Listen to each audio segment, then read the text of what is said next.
हरिः ओं श्रीगुरुभ्यो नमः।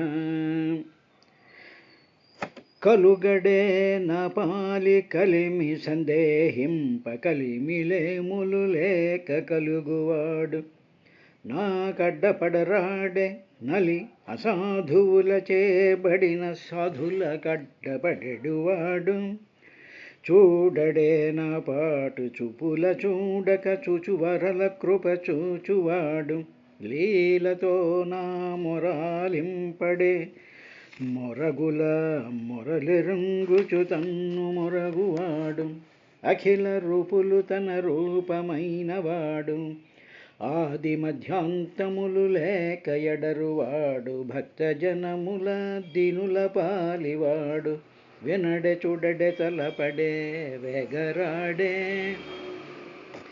విశ్వకరు విశ్వదూరుని విశ్వాత్మకు విశ్వవేద్యు విశ్వ అవిశ్వన్ శాశ్వతు అజు బ్రహ్మ ప్రభునీశ్వరుని పరమ పురుషు నే భజింతున్ లావొకింతయులేదు ధైర్యము విలోలంబయ్యే ప్రాణంబులున్ ఠవుల్ దప్పెను మూర్ఛవచ్చే తనువుండసెన్ శ్రమం బయ్యడిన్ నీవే తప్ప ఇతః పరం బెరుగమన్నిం పందగుందీను నిన్ రవే ఈశ్వర కావవే వరద సంరక్షంపు భద్రాత్మక వినుదట జీవుల మాటలు జనుదట చనరాని చోట్ల శరణార్థులకోయనుదట పిలిచిన సర్వము కనుదట సందేహమయ్య కరుణావార్ధి ఓ కమలాప్తయో వరదయో ప్రతిపక్ష విపక్ష దూర కుయో కవియోగి వంజసు గుణోత్తమ ఓ శరణాగతామరానోకః యో మునీశ్వర మనోహర ఓ విపుల ప్రభావ రవే కరుణింపవే తలపవే శరణార్థిన్ నన్నుగావవే విశ్వమయతలేమి వినియుయురకుయుండిరి ఉండిరి అంబుజాసనాధులు అడ్డపడక విశ్వమయుడు విభుడు విష్ణుండు జిష్ణుండు భక్తియుతున కడ్డపడ్డదలంచి అలవైకుంఠపురంబులో నగరిలో ఆమూల సౌధంబుదాపల మందారవనాంతరామృత సరప్రాంతేందు కంతోపలోత్పల పర్యంకరమా వినోదియగు అపన్న ప్రసన్నుండు వివ్వల నాగేంద్రము పహి పహియన కుయ్యాలించి సంరంభియై.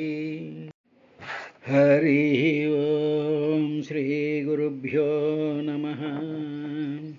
విదురా, భగవంతుడైనటువంటి ఆ కపిల మహర్షి తల్లి అయినటువంటి దేవహూతికి గర్భంలో ఉండేటువంటి శిశువు లేకపోతే ఆ జీవుడు ఆ పిండం ఏ విధంగా ప్రార్థన చేస్తూ ఉంటుందో అనేటువంటి విశేషాన్ని ఆయన చెప్తూ ఒక మాట కూడా అన్నాడు. ఏమండి, మామూలుగా మనిషి బయటకు వచ్చేసిన తర్వాత కొంతకాలం ఏదో ఏడాదో 6 నెలలో 8 నెలల్లో వస్తే కానీ అప్పటికి వాడికి అమ్మ అన్న నాన్న అనేటువంటి మాటలు రావు కదా. అటువంటిది ఇంకా గర్భంలోనే ఉండి బయటపడినటువంటి ఆ జీవుడికి మాటలు ఎలా వచ్చాయి, స్తోత్రాలు ఎలా చేశారు అనేటువంటి ఫూలిష్ క్వశ్చన్ ఒకటి సాధారణంగా బాగా చదువుకున్నటువంటి వాళ్ళు హేతువాదులు ఏదో నాలాంటి చేతకానటువంటి సైంటిస్టులు ఏదో ప్రశ్నలు వేసి ఉండొచ్చుగాక. కానీ వాళ్ళకి అర్థమవునటువంటి విశేషం ఏమిటి అంటే human mind is potentially divine అనేటువంటివి సిద్ధాంతం చెప్పినటువంటి మహర్షులు వాళ్ళు గ్రహించగలిగినటువంటిది ఏమిటి అంటే, మామూలుగా మనం ఏదైనా ఆ గర్భంలో మామూలుగా ఈ స్కాన్లు ఇవి చేస్తున్నప్పుడు వాళ్ళకి వినిపించేటువంటి చప్పుళ్ళు ఏమిటంటే గుండె చప్పుడు, లేకపోతే ఊపిరితిత్తుల్లో శ్వాస తీసుకోవడం, లేకపోతే ఏదో అవయవాలు ఇటు అటు కదలడం అనేటువంటి చాలా స్థూలమైనటువంటి భౌతికమైనటువంటి విశేషాలని మాత్రమే మన ఇన్స్ట్రుమెంట్స్ కనిపెట్టగలవు తప్ప అందులో ఉండేటువంటి జీవతత్వంలో ఉండేటువంటి చైతన్యం ఏ విధమైనటువంటి కమ్యూనికేషన్ సిస్టమ్ డెవలప్ చేస్తుందో అనేటువంటి విషయం వాళ్ళకి తెలియదు. జీవకణాలలో ఉండేటువంటి తత్వం కనిపెట్టగలిగినటువంటి ఇన్స్ట్రుమెంట్ కానీ అది మాట్లాడేటువంటి మాటలు కానీ ఎవరికీ తెలియదు. ఎందుకంటే జీవతత్వంలో నుంచి వస్తూ ఉండేటువంటి ఆ ఎనర్జీ వేవ్ ప్రాపగేషన్ని శబ్దం కింద కన్వర్ట్ చేయగలిగినటువంటి మెకానిజమ్స్ లేవు. ఓన్లీ ఫిజికల్గా ఉండేటువంటి ఆ లబ్డబ్ శబ్దాలు, ఊపిరి తీసుకోవడాలు అనేటువంటివి మాత్రమే కనిపెట్టగలిగారు. కానీ జీవకణాలలోనూ తర్వాత ఫార్మ్ అయినటువంటి మనసులో ఉండేటువంటి ఆలోచన పరంపరల యొక్క ఆ వేవ్ లెంత్ని, ఆ ఫ్రీక్వెన్సీని కనిపెట్టగలిగినటువంటిదే మహాజ్ఞానులైనటువంటి మహర్షులకే తప్ప మామూలుగా ఉండేటువంటి శాస్త్రవేత్తలకి వీళ్ళు తయారు చేసినటువంటి ఇన్స్ట్రుమెంట్స్కి సాధ్యం కాదు. కాబట్టి మనం ఇప్పుడు చేయవలసినటువంటి రీసెర్చ్ ఏమిటంటే, can we understand what the foetus, ఆ గర్భంలో ఉండేటువంటి శిశువు యొక్క మాటల్ని మనం డీకోడ్ చేయగలమా అనేటువంటి పద్ధతిలో రీసెర్చ్ చేయగలిగితే అప్పుడు మనకి అర్థమవుతూ ఉంటుంది. సరే, అది పక్కన పెట్టండి. ఇప్పుడు ఆయన ఏమన్నాడంటే, స్వామి నాకు ఈ జ్ఞానం అంతా ఇచ్చావు కదా, ఈ జ్ఞానం కథమహ అదధాత్, ఎవడిచ్చాడు ఈ జ్ఞానము అంటే నీవు తప్ప ఎవరిస్తారయ్యా అని చెప్పి తను ఆల్రెడీ చూశాడుగా భగవంతుడిని, అవికారం తర్వాత విశుద్ధమైనటువంటి ఆ పరమాత్మ స్వరూపాన్ని తాను చూశాడు కదా. చూసినటువంటి నువ్వు తప్ప ఎవరివ్వగలరయ్యా? కాబట్టి ఆ జ్ఞానం ఇచ్చినటువంటి వాడివి నువ్వే. కాబట్టి అందువల్ల నేనేం చేస్తున్నానంటే, తాపత్రయోపశమనాయ తం భజేమా, ఈ తాపత్రయాలన్నింటినీ కూడా శమనాయ, ఉపశమనం కోసం అని చెప్పి నిన్ను నేను ధ్యానిస్తూ ఉన్నాను అన్నాడు. ఇప్పుడు ఆయనకు వచ్చేటువంటి, ఇప్పుడు గర్భంలో ఉండేటువంటి ఆ శిశువుకి తాపత్రయాలు అనేటువంటి మాట ఎక్కడి నుంచి వచ్చింది అంటే, ఆయన ఆల్రెడీ ముందు చూశాడుగా భూతకాలంలో ఏం జరిగింది, వర్తమానంలో తన బుట్ట భూమిలోకి పడ్డ తర్వాత మరణించేంత వరకు వచ్చేటువంటి తాపత్రయాలు ఏం జరుగుతాయో తెలుసు.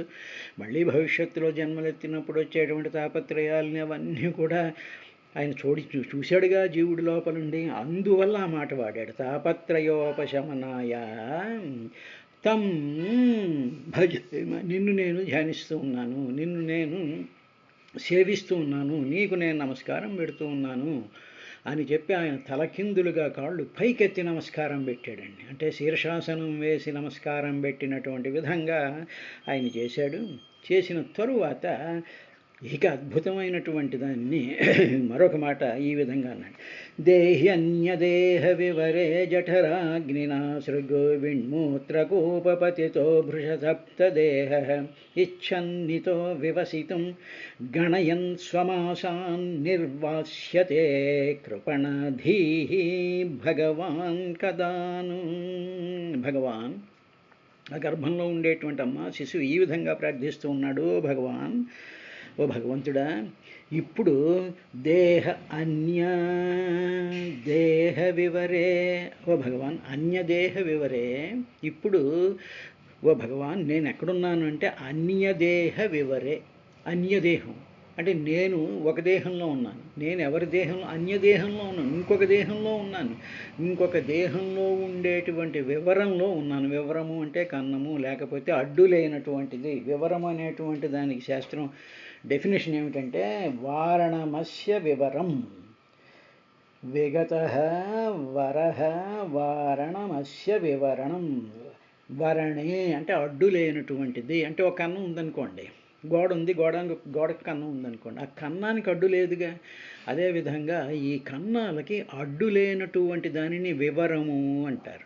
అంటే ఏమిటన్నమాట, ఇప్పుడు జీవుడు బయటికి వచ్చేటువంటి దేని ద్వారా వస్తాడు, అడ్డు లేనటువంటి ఒక యోని అనేటువంటి కన్నంలో నుంచి బయటకు వస్తాడు. అదే ఆహారం అడ్డు లేనటువంటి నోరు అనేటువంటి వివరంలో నుంచి లోపలికి వెళ్తుంది. అదేవిధంగా శబ్దం అనేటువంటిది వివరము అంటే ఈ అడ్డు లేనటువంటి చెవిరంధ్రాల్లో నుంచి లోపలికి వెళ్తుంది. అదే ముక్కులోకి, అదే కళ్ళల్లోకి. ఇవన్నీ వివరములు అంటే వారణమస్య వివరం విగతః వరః వారణమస్య వివరం, అడ్డులేనటువంటిది. ఇప్పుడు తల్లి యొక్క గర్భంలో నుంచి పిల్లవాడు బయటికి రావడానికి అక్కడ ఏం అడ్డు ఉండకూడదుగా, ఒక ఖాళీ స్థలం ఉండాలి కదా, దాంట్లోంచి కదా బయటకు వచ్చేది. అటువంటి వివరంలో నుంచి అదొక దేహం, అన్యదేహ వివరే, ఇంకొక దేహంలో ఉండేటువంటి వివరంలో నుంచి దేహి నేను, ఇంకొక దేహంతో నేనున్నాను, నాకు వివరాలు ఉన్నాయి. ఇప్పుడు ఆ దేహం ఎలా ఉంది అంటే ఏమిటి, నన్ను మోస్తూ బయటికి పంపించేటువంటి దేహంలో ఏమున్నాయి, అసృగు విణ్మూత్రకు ఉపపతితః. ఇప్పుడు నేను ఆ వివరంలో ఆ గర్భంలో అసృగు రక్తము, మలమూత్రాలు రక్తంతో కూడుకున్నటువంటి కూపం ఉంది, ఆ కూపంలో ఉన్నాను నేను. ఇప్పుడు నేను అందులో ఉన్నాను. అలా ఉండేటువంటి దేహి జీవుడు నేను జీవుణ్ణి. అంటే ఇప్పుడు ఏమిటి, నేను ఉండేటువంటి పరిస్థితి అంతా కూడా మలమూత్రాలు నా చుట్టూనే ఉన్నాయి, రక్తం నా చుట్టూనే ఉంది, తర్వాత నేను శరీరంతోనే ఉన్నాను, నాకు భగవంతుడు అన్ని ఇస్తున్నాడు అనేటువంటి స్పృహ ఉంది. బట్ మా ఎన్విరాన్మెంట్ ఇలా ఉంది. ఇదే ఎన్విరాన్మెంటు ఆ దేహం, నన్ను మోస్తున్నటువంటి దేహంలో కూడా మలమూత్రాలు ఉంటాయిగా.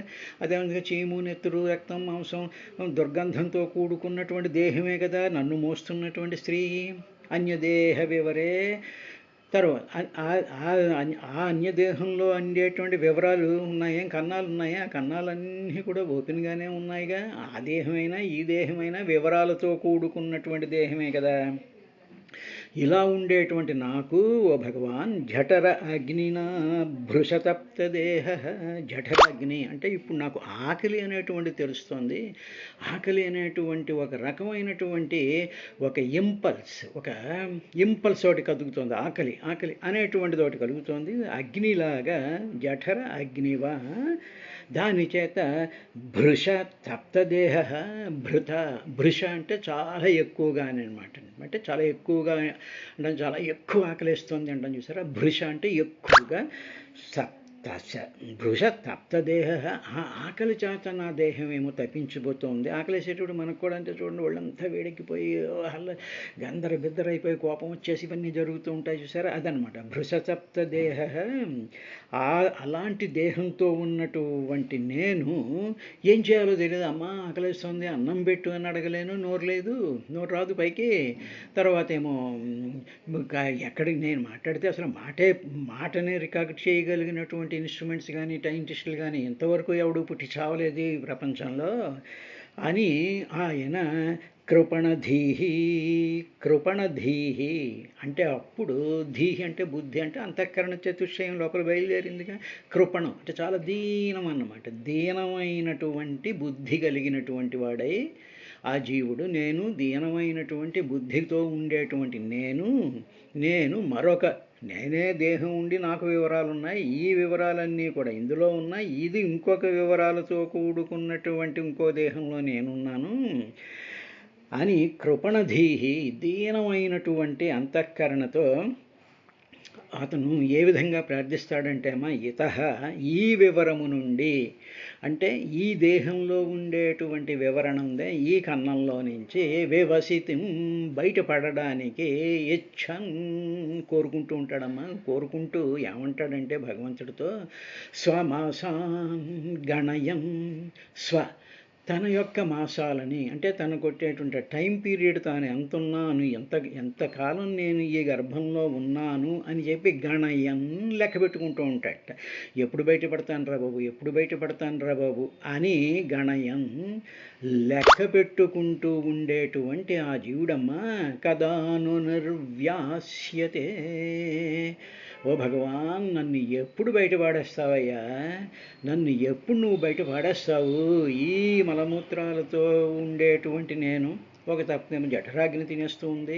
ఆ స్మృతులన్నీ పూర్వజన్మలు, వర్తమానం, భవిష్యత్ జన్మలన్నీ చూపిస్తూ ఉన్నావు. ఈ లోపల ఈ శరీరం చిల్లులు పడిపోయి, రంధ్రాలు పడిపోయి, నానా బాధలు అనుభవించేస్తూ ఉంది. నేను ఉండేటువంటి స్పేస్ చాలా తక్కువ. నేను ఉండేటువంటిది ఇంకొక దేహంలో, ఆ దేహంలో కూడా ఈ రకరకాలైనటువంటివి అన్నిటితో కూడుకున్నటువంటి దేహ వ్యవస్థే కదా. ఇలాంటప్పుడు నన్ను ఇందులోంచి బయట ఎక్కడికి ఎప్పుడు పాడేస్తావు అని చెప్పి నిర్వ్యాసతే అని కృపణధీహి చాలా దీనమైనటువంటి అవస్థతో ఆయన ఆ జీవుడు ప్రార్థిస్తాడమ్మా అన్నాడు. ఎప్పుడు భగవంతుడు ఎప్పుడు మన మాట వింటాడు అంటే కృపణధీహి, చాలా ఇంక ఏమీ చెయ్యలేనటువంటి పరిస్థితిలో నాకు ఇంక చేతులు కాళ్ళు ఆడవు, నా చేతుల్లో శక్తి లేదు, నా మనసులో శక్తి లేదు, నాకు పరిపూర్ణమైనటువంటి ఇన్కెపాసిటీ వచ్చేసింది అనేటువంటి స్థితిలో చేస్తేనే భగవంతుడు వస్తాడు. అందువల్ల ఇందాక చదివినటువంటి పద్యంలో ఆ పరమాత్మ ఎప్పుడు వచ్చాడు అంటే ఇక ఏమీ చెయ్యలేనటువంటి పరిస్థితిలో గజేంద్రుడు అంటే జీవుడు, ఆ జీవుడు ఎవడంటే గర్భంలో ఉన్నటువంటి వాడే. వీడే ఆ విధంగా గజేంద్రుడి రూపంలో బయటకు వచ్చి ప్రార్థిస్తూ ఉండేటువంటి విశేషంగా మన గజేంద్ర మోక్షంలో వస్తుంది. అప్పుడు అడుగుతుంది, ఈ వివరంలో నుంచి నన్ను బయట ఎప్పుడు పాడేస్తావు అని. ఇది గర్భంలో ఉండేటువంటి శిశువు చేసినటువంటి ప్రార్థన. ఏమండి ఇది మనం ఎలా అన్వయించుకోవాలండి అన్నాం అనుకోండి. ఇప్పుడు జీవుడు, మనలో జీవుడు ఉన్నాడుగా, ఆ జీవుడు గర్భంలో ఉంటేనేంటి, బయట శరీరంలో ఉండి ప్రపంచంతో ఇంటరాక్ట్ అవుతున్నటువంటి వాడైనా సరే ఈ జీవుడు ఏం చేస్తూ ఉంటాడే, అన్యదేహ వివరే, ఈ దేహం కన్నాలతో కూడుకున్నటువంటి ఈ దేహంలో ఉండేటువంటి ఈ జీవుడు అన్యదేహ వివరే, మిగతా దేహాలు ఉంటాయి, మనం బయట ఉండేటువంటి దేహాలు ఉంటాయి, అందమైనటువంటి స్త్రీలు ఉంటారు, పురుషులు ఉంటారు, తర్వాత రకరకాలైనటువంటి పదార్థాలు ఉంటాయి, జంతువులు ఉంటాయి. ఇవన్నీ కూడా దేనితో నిండి ఉన్నాయంటే విణ్మూత్ర కోపం, అంటే మలమూత్రాలతో కూడుకున్నటువంటివి. పైకి తొక్కొచ్చుకుంటే మంచి షర్టు ప్యాంటు వేసుకోవచ్చు, మంచి పట్టు చీరలు కట్టుకుని నగలు పెట్టుకుని బోడలు రాసేసుకుని కుళ్ళు కబులు చెప్పేసుకుంటూ ఫోటోలు తీయించేసుకుంటూ ఉండొచ్చు. అవన్నీ కూడా అన్యదేహ వివరే. ఆ దేహాలు, ఆ కన్నాలతో కూడుకున్నటువంటి ఆ దేహాలని ఈ కన్నాలతో కూడుకున్నటువంటి ఈ దేహి దాన్ని చూస్తూ ఇంటరాక్ట్ అయిపోతూ ఉంటాడు. దేని చేత? స్వమాసాన్ గణయం, తన టైం లెక్కెట్టుకుంటాడు. అబ్బా ఈ వేళతో నేను ఎంతసేపు గడిచాను అని చెప్పి తన లెక్క ఏమిటి, తన ఇంద్రియాలన్నమాట. నేను కళ్ళతో చూశాను, నేను వాళ్ళు మాట్లాడినటువంటి మాటలు విన్నాను, వాళ్ళు ఇచ్చినటువంటి ప్రసాదాలు నోట్లో పెట్టుకుని నా చేతులతో వాళ్ళ చేతులకు అంటించుకుంటూ ప్రసాదాలు ఇచ్చాను.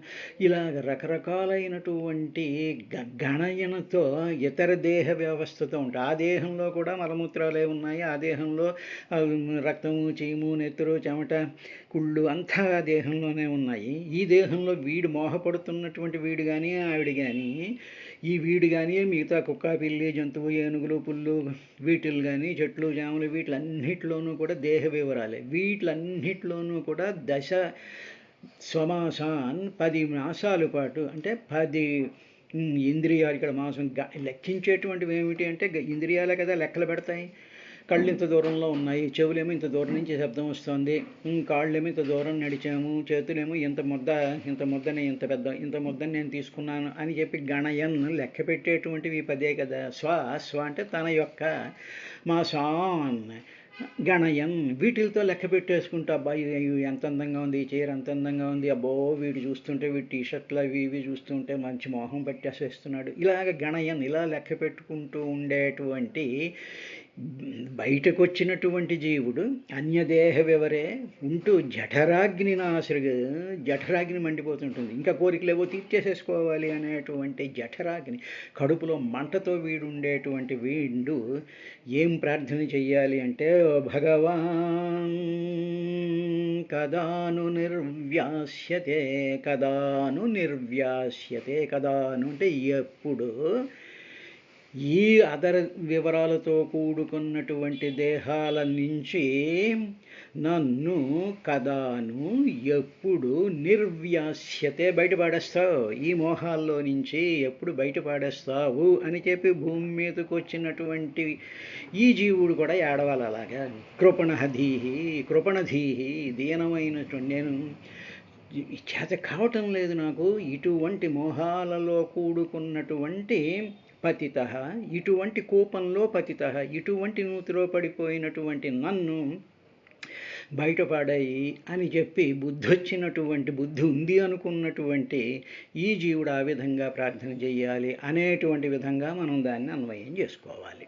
సరే, ఇదైన తర్వాత 18వ శ్లోకంలో ఏం చెప్పాడంటే, ఏనే దృశీం గతిమసౌ దశమాస్యైష సంగ్రాహిత పురుషదయేన భవాదృశేన స్వేనైవ తుష్యతి కృతేన సదీననాథః కో నామ తత్ప్రతి వినాంజలిమస్య కుర్యాతే. ఈశా, ఓ పరమేశ్వర, భవాదృశేన, నీకు నువ్వే సాటయ్యా స్వామి. తరువాత పురుషదయేన, నీకు నువ్వే సాటి. అప్పుడు ఈ గర్భంలో ఇందాక ప్రార్థించినప్పుడు చూసేటప్పుడు భగవంతుడు ప్రసన్నమైనటువంటి వదనంతో సరే నిన్ను బయట పాడేస్తానులే అన్నట్టుగా చిరునవ్వుతో కనిపించి ఉండొచ్చు. ఆ కనిపించినటువంటి ఆ పురుషుణ్ణి చూసి పురుదయేన చాలా దయగలిగినటువంటి, అంటే నిరతిశయమైనటువంటి దయ, అతిశయం ఏమీ లేదు ఆయన దయలో. అటువంటి దయచేత చాలా గొప్పదైనటువంటి దయచేత ఈ జీవుడు చేసినటువంటి ప్రార్థనని విని ఏ నీచే, ఓ స్వామి, ఎవరైతే ఉన్నావో ఆ దయ కలిగినటువంటి నీవు దశమాసస్య, ఈ గర్భంలో నేను దశమాసస్య 10 నెలల వయసుతో ఉన్నాను. నేను 10 నెలల నుంచి ఇందులోనే ఉన్నాను. అసౌ, ఈ నేను, ఈదృశిం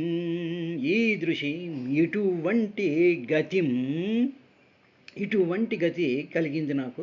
ఇందులో ఏమిటి ఫిజికల్ గతి ఏమిటంటే, ఇందులో ఈ గర్భాశయంలో ఇలాగ వీటి మధ్యలో ఉండడం అనేటువంటిది. తరువాత నీవు పూర్వజన్మ మొత్తం దృష్టి అంతా కూడా నాకు ఇచ్చావు కదా, సంగ్రాహిత ఇచ్చావుగా, అది కూడా నీ దయవల్లే పురుదయేన, నీ యొక్క దయవల్లే ఈదృశీం గతిం సంగ్రాహిత, ఇయ్యబడింది, నువ్విచ్చావు, ఇందులోనూ ఉంచావు, ఇందులోంచి నన్ను బయటపడయ్యని నేను ప్రార్థిస్తున్నాను. సరే పడేస్తానులే అంటూ ఉన్నావు, నిరతిశయమైనటువంటి దయతో ఉన్నావు. అట్ ది సేమ్ టైం పూర్వజన్మల్లో నేను చేసుకున్నటువంటి మొత్తం అన్నిటినీ కూడా సంగ్రాహిత ఇచ్చావు కదా. అలా ఇవ్వబడినటువంటి నన్ను దీననాథ, దీనులను పరిపాలించేటువంటి ఆ భగవానుడు స్వేన, తన యొక్క కృతేన ఏవ, ఉపకారం చేత, సరేలేరా నువ్వు ఏడుస్తున్నావుగా, నన్ను పూర్వజన్మలు అన్నీ కూడా నీకు ఇచ్చాను అని చెప్పి సంతోషిస్తున్నావు, తర్వాత ఇందులో పడిపోయి ఉన్నాను నేను, నాకు శక్తి ఏమీ లేదు అని చెప్పి పరిపూర్ణమైనటువంటి శరణాగతి పొందావు కాబట్టి స్వేన, సరేలే అని చెప్పి కృతేన ఏవ, సరే నువ్వు నన్ను ఈ విధంగా ప్రార్థించావు కాబట్టి ఆ ఉపకారం చేత తుష్యతు, సంతోషించుగాక, నీకు సంతోషం కలిగిస్తానులే, సంతోషించుగాక, నువ్వు సంతోషించు అని నాకు ఒక ఎష్యూరెన్స్ ఇచ్చాడు భగవంతుడు అని చెప్పి జీవుడు ఆ భగవంతుడితో ఇంటరాక్ట్ అవుతూ ఈ విధంగా, స్వామి సరేలే నేను సంతోషించానులే అన్నట్టుగా ఉరుదయేన, చాలా దయచేత నన్ను ఇందులోంచి బయటపడాయి అని ప్రార్థించినటువంటి దీననాథుడు అయినటువంటి వాడు భగవంతుడు. అందువల్ల ఇక్కడ చిన్న విషయం అని జాగ్రత్తగా గమనించాలి. ఎప్పుడు భగవంతుడు తుష్యతు, సంతోషిస్తాడు, సంతోషించి నువ్వు సంతోషంగా ఉండు అని ఎప్పుడు అంటాడంటే, స్వామి నీవు ఈ జన్మిచ్చావు, ఈ పరిసరాలు ఇచ్చావు, ఈ భూమి మీద ఇచ్చావు, ఇచ్చినటువంటి వాటిలన్నిటితోనూ కూడా నువ్వు ఇచ్చిన ప్రతి దానిని కూడా నేను ఏ విధమైనటువంటి వంకలు పెంకలు పెట్టకుండా నేను దీన్ని అనుభవిస్తూ నిరంతరము కూడా నిన్నే ధ్యానిస్తున్నాను. నేను చెయ్యగలిగింది ఏమీ లేదు, కృపణధీహి. కాబట్టి అటువంటి నిన్ను నేను ప్రార్థిస్తూ ఉన్నాను. నన్ను అన్యదేహ వివరాల మీద ఉండేటువంటి మోహాలలో నుంచి కూడా నన్ను బయటపడేసాయి. నిర్వ్యాస్యతే కదాను, ఎప్పుడు బయటపారేస్తావో అని అన్నావు కాబట్టి నీవు సరేలే, నీ తుష్యతు సంతోషిస్తావులే అని చెప్పినటువంటి అస్య అటువంటి భగవంతుడికి అంజలి వినా అమ్మ అంటున్నాడు. సరేలేరా నేను భరస్తాను బయట అన్నాడు కాబట్టి అప్పుడు ఈ జీవుడు మళ్ళీ ఏమన్నాడంటే, నువ్వు నాకు చేయబోయేటువంటి ఈ ఉపకారానికి బదులు నేనేమి ఇవ్వగలను స్వామి? అంజలి వినా, చేతులు జోడించి నమస్కారం పెట్టడం తప్ప వినా, అంజలి వినా, అంజలిం వినా, అంజలి 2 చేతులు జోడించడం తప్ప కహ ఎవ్వడూ కూడా తత్ నువ్వు చేసేటువంటి ఈ ఉపకారం ఉందే, నన్ను బయటపడేసేటువంటి ఉపకారం ఉందే, అదేవిధంగా నాకు అన్ని జన్మల్లోనూ ఉండేటువంటి ఆ దివ్యమైనటువంటి ఆ జ్ఞానం ఇచ్చామే, నిన్ను చూడగలిగినటువంటి జ్ఞానాన్ని కూడా ఇచ్చావుగా, అఖండము అవికారమైనటువంటి ఆ స్థితిని కూడా చూపించేటువంటి ఉపకారం చేసావుగా, అటువంటి తత్ ఆ ఉపకారానికి ప్రతికుర్యాత్ కహనామ ఎవడు చేయగలడు స్వామి? అటువంటి వాటికి ఎవడు చేయగలడు? ఏదైనా అంటే ఏముంది అంటే, మీరు ఇలా రండి అని చెప్పి ఏదో పుణ్యాహవాసనం చేసినటువంటి నీళ్లు జల్లో, లేకపోతే నక్షంతలు వేసో, లేకపోతే ఒక కొబ్బరికాయ చెప్ప చేతిలో పెడితే వాడు ఏదో చాలా ఉపకారం చేసేస్తున్నాడు, వాడేమో మమ్మల్ని అందరినీ కూడా మోక్ష మార్గంలోకి తీసుకెళ్ళిపోతున్నాడు అనేటువంటి వెర్రిమ్మాలోకాల కింద ఉండకూడదు జీవుడు భగవంతుడు చేసినటువంటి ఉపకారానికి ప్రత్యుపకారం ఎవడు చేయలేడు.